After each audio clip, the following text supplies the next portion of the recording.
What is going on, gamers? Welcome back to the DomGaming channel. My name is Eric, and as always, I do want to say thank you guys so much for taking a couple of minutes out of your day to come spend it with me. So with the release of the Xbox One X and the PlayStation 5 on the horizon, everyone's been talking about which console to get and which one's going to be better. Hell, even I made a video on it a couple of weeks ago too. However, something I feel that nobody's really talking about is the lower tier consoles and the value that they provide in comparison to one another. So what we're going to do today is go into the specs of each of the lower tier consoles and talk about which one's more valuable in which situations and what gamers should be considering this holiday season if they want to save a little bit of money going into the next generation, and we're starting right now.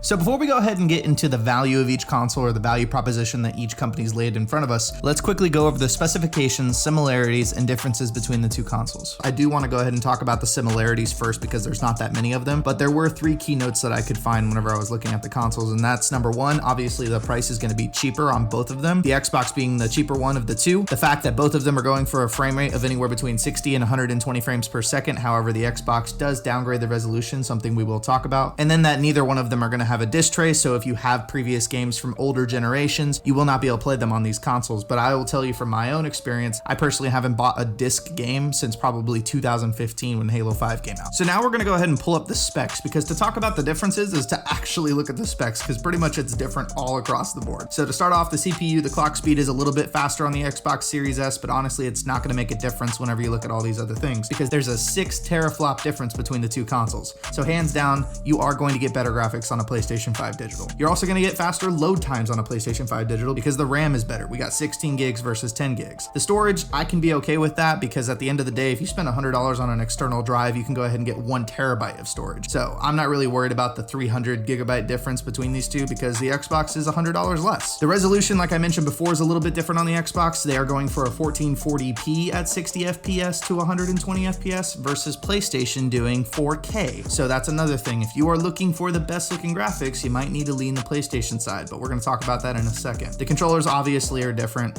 duh. And then when it comes to the optical drive, we already talked about that. The pricing, in my opinion, is the most interesting part of all of this, but we are going to talk about the Xbox first and then the PlayStation second and kind of compare the two, and you guys will be able to decide at the end which one you think is going to be the best and honestly which one you think you should be purchasing. Now, the PlayStation 5 digital is clearly leaps and bounds ahead of the Xbox Series X in every way when it comes to specs, but that's to be expected not only with the price tag, but also the fact that each console serves a different purpose. The Xbox Series S is supposed to be the ultimate consumer-friendly move by Microsoft in the console space, being able to play the newest generation games for 40% less than the standard cost of the new consoles, with a frame rate that no console of previous generations has ever hit, and a resolution that most gamers that are on PC right now have been playing for years and still do is a crazy value. I mean, the simple fact that no PC players could really build a rig of their own that can perform at the level that the Series S will for just $300 shows how impressive the console is for the price point that they're asking. This is going to be an experience unlike any other for gamers on a budget, and when you factor in the Xbox All Access program, which allows you to pay basically $24.99 per month to have Game Pass, Xbox Live, and the console, it's honestly hard to argue that it's an outstanding bargain. With that said though, if you want to get the most out of the next gen, you're looking for the 4K visuals at 60 FPS, the most graphically advanced games playing at the highest level on console, without having to pay the premium that Microsoft and Sony's flagship consoles are offering, then the PlayStation 5 digital is the ideal purchase for one major reason.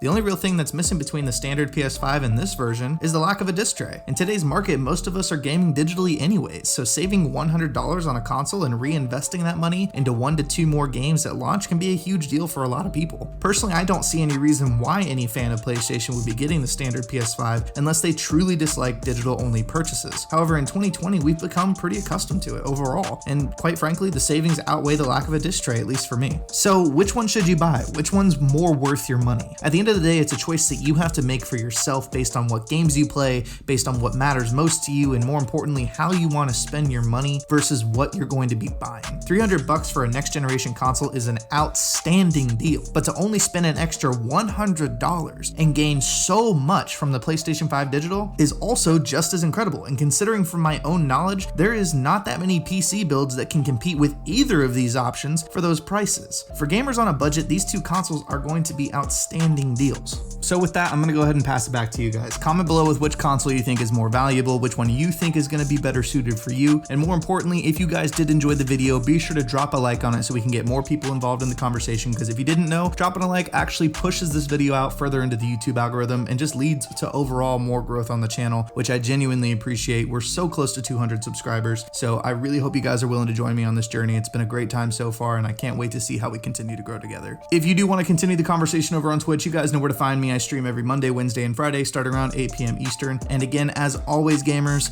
stay awesome and enjoy the rest of your day. Peace.